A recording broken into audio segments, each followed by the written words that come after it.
Ethan worked quietly at the remote interstellar station, the hum of machinery his only companion. He had long grown used to the isolation. The station was near the border of uncharted alien territories, a place humans rarely visited unless they were engineers, scientists, or traders willing to risk the unknown. Most days were calm, filled with routine repairs, system checks, and long stretches of silence broken only by the soft clanging of tools. Ethan preferred it this way. After all, the galaxy was vast, and humans were often too small to notice its wonders or its dangers. He had not expected that a single day could change everything. Years ago, during a humanitarian mission to a distant planet, Ethan had encountered a world devastated by disaster. An alien species, proud and known for their warrior culture, had suffered catastrophic destruction. Among the ruins, he found her, the alien princess. She was young, barely able to stand, her legs weak and twisted from a congenital disability. Her people had called her weak, a disgrace even to her own family.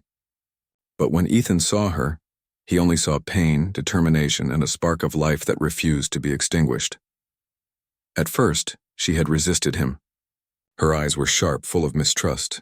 Her species was proud and feared outsiders, especially humans. But she was injured badly, and she had no choice. Ethan worked tirelessly, lifting her, feeding her, and speaking softly in a language she could slowly understand. They spent weeks together, isolated in the ruins of her palace. In those days, Ethan saw something few humans ever encountered. A mind sharper than any soldier's. A spirit braver than any warrior's, trapped inside a body that could not fight. He remembered the long nights. She would tell him stories of her world, of battles and victories, of her people's strict codes and expectations. In return, he told her about humans, about the small victories and joys of Earth, about humor and kindness that came from simple acts. Slowly, they built a connection, a fragile bond born out of necessity, strengthened by understanding. The bond eventually became more than friendship. In the quiet of the ruined palace, with no one else around, they shared warmth and intimacy. Ethan had been careful, respectful. She had trusted him, and in those rare moments they were equals. For her, it was more than physical. It was recognition, a human seeing her worth despite her disability. For Ethan, it was awe, seeing courage and wisdom in someone so different from him. It was fleeting, but it was real. Then everything changed. Orders came for evacuation. Political tensions between humans and her people escalated. Ethan was forced to leave, unable to tell her goodbye. She had been unconscious during his departure, and he assumed she would never remember him, or that the brief connection meant nothing in the eyes of her royal world. He had carried the guilt quietly for years, telling himself that he had done what he could.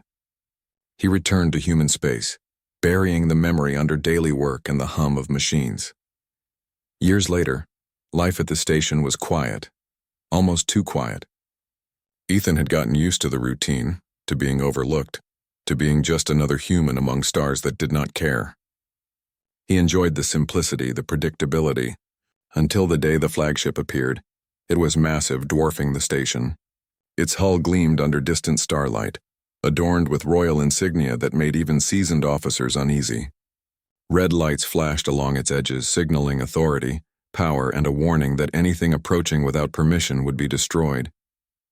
The station's communication panels buzzed with alarms. Security teams scrambled, their confidence faltering as they realized the vessel was not just a patrol. It was a royal flagship. Then she arrived. Ethan's heart stopped before he even saw her face. The hover chair descended smoothly from the flagship, carrying her with elegance that contrasted with the military precision around them. Her presence commanded attention. Her armor, intricately carved, told everyone watching that she was royalty.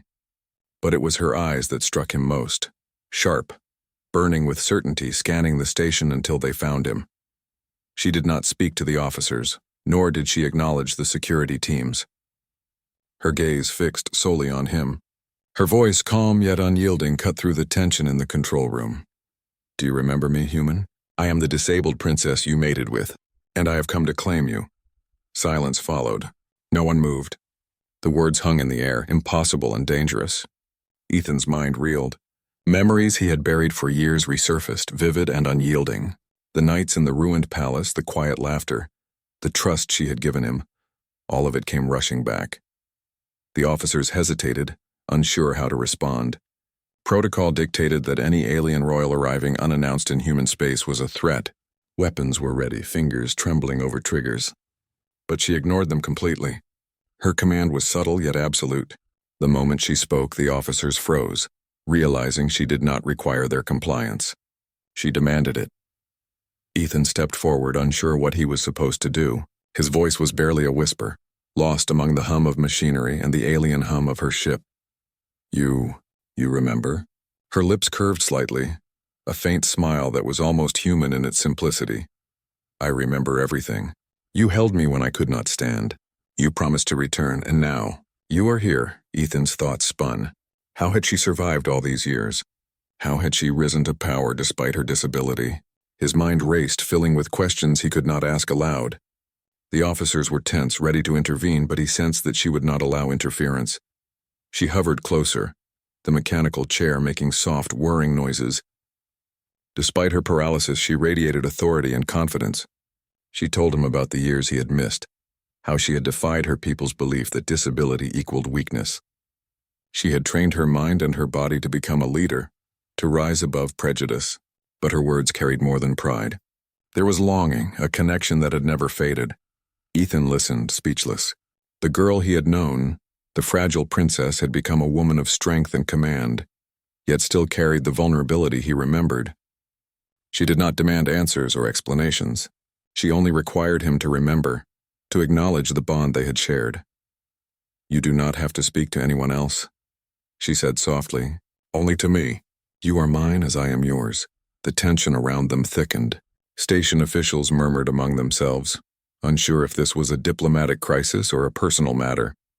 Some whispered that he could be considered a prisoner. Others wondered if she had come to take vengeance. Ethan realized it did not matter. For her, the world had shrunk to the two of them, and the rest was background noise. She recounted the nights he had been there, the kindness he had shown, and how it had changed her life. She spoke of the bond they had shared, a connection that her people recognized as sacred, binding, and unbreakable. He had been unaware then, but in their culture such a union could not be erased even by time or distance. Ethan felt a rush of guilt, gratitude, and awe. The human who thought he had left quietly had never truly left her life. She had survived, adapted, and thrived, yet never forgotten him. He had thought he had saved her once, but now he realized that in some ways, she had saved him from a life of simple existence, from forgetting the depths of courage and resilience he had witnessed. I never wanted to leave you, he whispered finally. I thought I had no choice. Her eyes softened. Fate does not forgive absence, human, but it does allow reunion. Ethan's mind reeled with the enormity of her words. Reunion. Not just a meeting, but a reclaiming of what had always been theirs. He realized that what they had shared was more than fleeting intimacy. It had been a promise, a bond that neither time nor distance could erase. The alien princess's soldiers remained tense but obedient.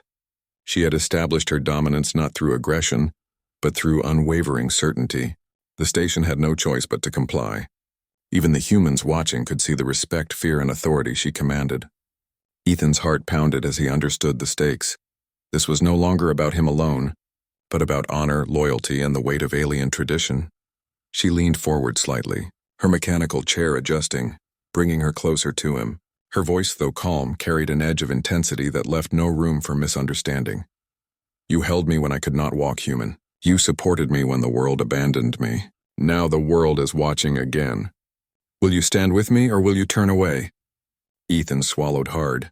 The familiar hum of machinery and the soft blinking of light seemed distant compared to the presence of the woman before him. He knew this moment would define not just their lives, but the lives of countless others. The station, the stars, even the galaxy, all had become background to this singular truth. Their bond had survived, stronger than any obstacle. For the first time in years, Ethan felt clarity. He had been a simple engineer, lost among stars, thinking his life was small. But now, confronted by the alien princess, he realized the magnitude of what they shared. It was not just love, not just duty. It was defiance of fate itself, a testament to resilience, courage, and the unyielding power of connection. Her hand, mechanical and delicate, extended slightly toward him. Not as a command, but as an invitation. Not as a test, but as a recognition of what had always been theirs. Ethan reached out, taking it gently. The hum of the station faded further, the eyes of soldiers and officials becoming insignificant. The moment Ethan took her hand, the room seemed to change. The hum of machinery, the alarms, the murmurs of the station crew, all of it faded into the background. Only the alien princess and he existed. Yet reality returned swiftly as her soldiers adjusted around them, weapons ready but restrained, obeying her silent command. She was in control, and every human in the room could feel it. "You are not just a guest here, Ethan," she said softly, her voice carrying authority without anger. "You are mine as I am yours. My people will see this soon, and the galaxy will know. You must be prepared." Ethan felt the weight of her words. He was just an engineer, used to tools and machines, not royal decrees and alien politics. But looking at her, he realized she trusted him, relied on him, and expected him to stand with her, not only as a companion, but as an equal. I will stand with you," he said, his voice steady despite the storm in his mind. "Whatever it takes." Her eyes softened, a rare warmth breaking through the regal intensity. "Good, there is no time for hesitation. My rivals will act. My people respect strength, and showing any weakness now could be dangerous." The station commander stepped forward cautiously, his tone formal and strained. "Princess, I must remind you that this is human territory. Any actions you take here will have consequences. This man is one of ours. If you intend to claim him, we must negotiate terms." The princess glanced at Ethan. He noticed the unspoken communication in her eyes, trust, expectation, and the quiet knowledge that she would handle everything. But he must remain by her side. She addressed the commander without looking away from Ethan. "This is no negotiation. He is mine. He has always been mine. Your terms mean nothing." The tension in the room thickened. The human officers exchanged nervous glances, unsure if this was a diplomatic incident or a personal crisis. Ethan realized that the princess had brought the full weight of her authority with her, and no human law could override her claim. She had returned not just as a survivor, but as a leader, a warrior, and a ruler whose will could not be ignored. Later, when they were alone in a secure room aboard the station, the princess began to explain the reality of her world. Ethan listened intently, realizing how much he had missed. Her people, though physically strong and technologically advanced, valued tradition above all else. Disability was considered weakness, and any deviation from expectations was often punished. Yet she had risen not by hiding her disability, but by embracing her mind, her courage, and her connection to him. "My people do not forgive weakness," she said quietly, "but they will respect strength, courage, and loyalty. By surviving, by learning, by holding on to what we shared. I have proven myself, and you are the proof that even a human can rise to stand beside a princess, no matter the odds." Ethan felt a surge of pride mixed with humility. He had always thought of himself as ordinary, a small human in a galaxy filled with aliens who could crush planets and bend metal with their hands. Yet here he was, chosen by a princess, recognized as a partner, and entrusted with a bond stronger than any he had imagined. She continued, describing the dangers they faced. Rival factions within her people had tried to take control during her rise. Some sought to challenge her rule, others aimed to eliminate any threats to their power. And now, with her arrival in human space, these factions would undoubtedly attempt to strike, either at her or at him. "You must be careful," she said. "But more than that, you must be ready to protect me. Not because I am weak, but because together we are stronger than any threat." Ethan nodded. He understood her meaning. Their bond was not just emotional. It was a symbol. If they could survive together, the galaxy would recognize the strength of their alliance. And he knew, deep down, that he would stand by her even if it meant facing death. The following days were tense. Her presence on the station drew attention from humans and aliens alike.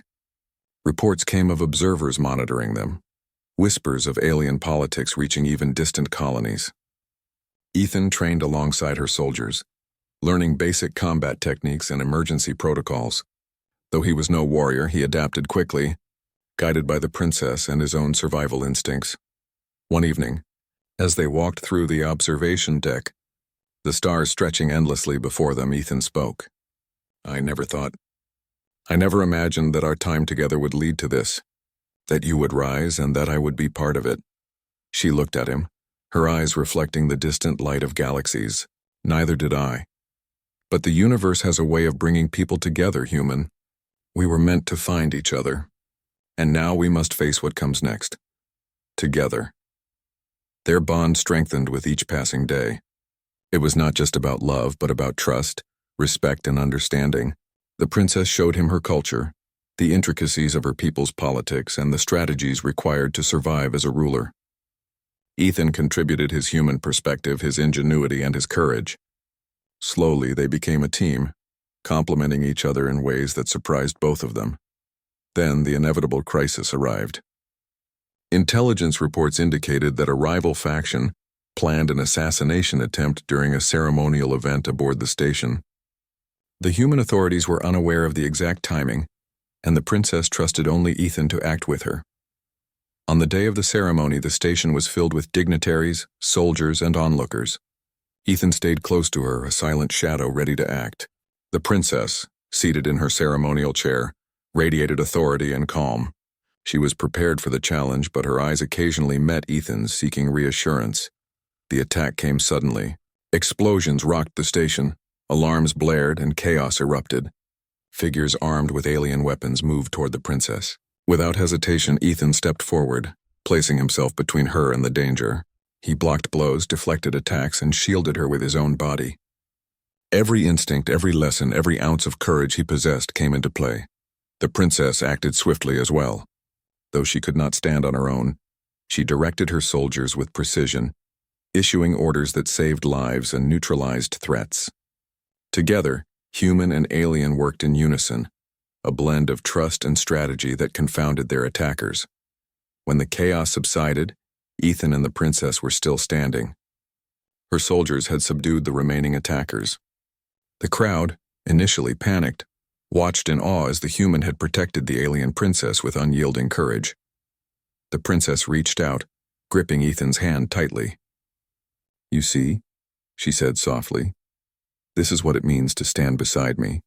Not because I cannot defend myself, but because together we are unstoppable." Ethan's heart swelled with emotion. The fear, the tension, the years of separation, all of it had led to this moment. He realized that he had become more than a human engineer. He had become a protector, a partner, and a symbol of unity between species.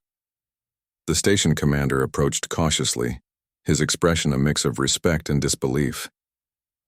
I did not expect such courage. You have earned our respect, Ethan, and perhaps something more." The princess's gaze softened toward him. "It is not just courage. It is choice. He chose to stand with me even when the odds were against us. That is worth more than any law, any protocol, or any tradition." In the days that followed, their bond became known to the station and beyond. Humans and aliens alike recognized the strength of their connection. Whispers spread of a human who stood beside a disabled alien princess, not out of obligation, but out of love and loyalty. Their story became a symbol that even the smallest among the stars could rise to greatness, and that courage and compassion could bridge the gap between worlds. Ethan learned to navigate the complexities of her world. He attended strategy meetings, observed political councils, and offered insight that only a human could provide. The princess continued to lead with grace and intelligence, and together they balanced each other, human and alien, ordinary and extraordinary. One quiet evening, far from the eyes of soldiers and officials, Ethan and the princess sat together on the observation deck, watching the stars stretch infinitely into the void. "You saved me," she said softly, "but in truth you also saved yourself. You could have walked away, but you stayed. You showed courage, loyalty, and love. That is rare in any world, human." Ethan looked at her, his heart full. "And you showed me that strength is not just in the body, but in the heart and mind. You taught me more than I could ever have imagined."